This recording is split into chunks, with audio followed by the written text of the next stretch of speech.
কে আপনি? আমি আমি মেহের নিগার। ইউসুফ আমাকে এই নামেই ডাকেন। উনি কোথায়? উনি তো নেই। নেই? কোথায় গেছে? উনি ওনার দেশে গেছেন, কবে আসবে জানি না। ও আচ্ছা, আমি আসি। বসবেন না? না না, আচ্ছা উনি আসলে বলবেন না, থাক, কিছু বলতে হবে না।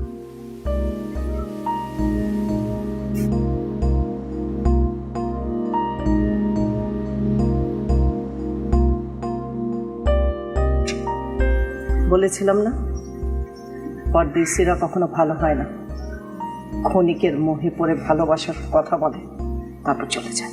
ও কোথাও চলে যায়নি মা, ওকে আমি ফিরিয়ে দিয়েছি। এই আমি, আর এই কষ্টেও। তোমার কথা ভাবলে তো হবে না। ও যদি সত্যিকারে ভালোবাসতো তোমাকে, তাহলে কখনোই তোমাকে যেতে দিত না, কেড়ে নিত। ও তোমার মেহফিলের সর্দারদের মতো না যে জোর করে আমাকে কেড়ে নিবে। হয়েছে, আর গীত গাইতে হবে না। আমি একটা সুযোগ দেব বলেছিলাম, দিয়েছি। এখন আমার কথা শোন। তোমার তো সেই একই কথা, মেহফিলে গিয়ে নাচতে হবে। না, তোর ব্যাপারে সর্দার হুজুরের সাথে আমার কথা হয়েছে। উনি যথাযোগ্য মর্যাদায় তোকে বিয়ে করতে চান।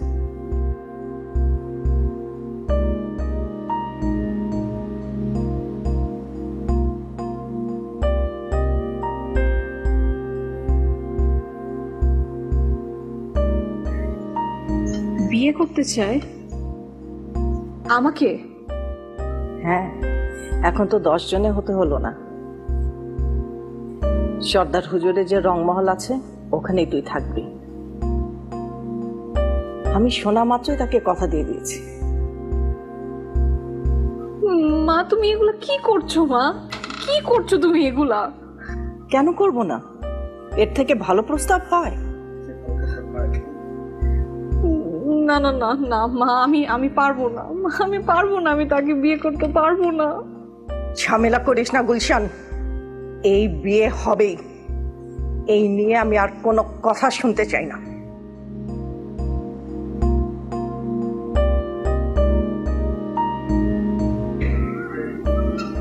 গুরুজি, গুরুজি,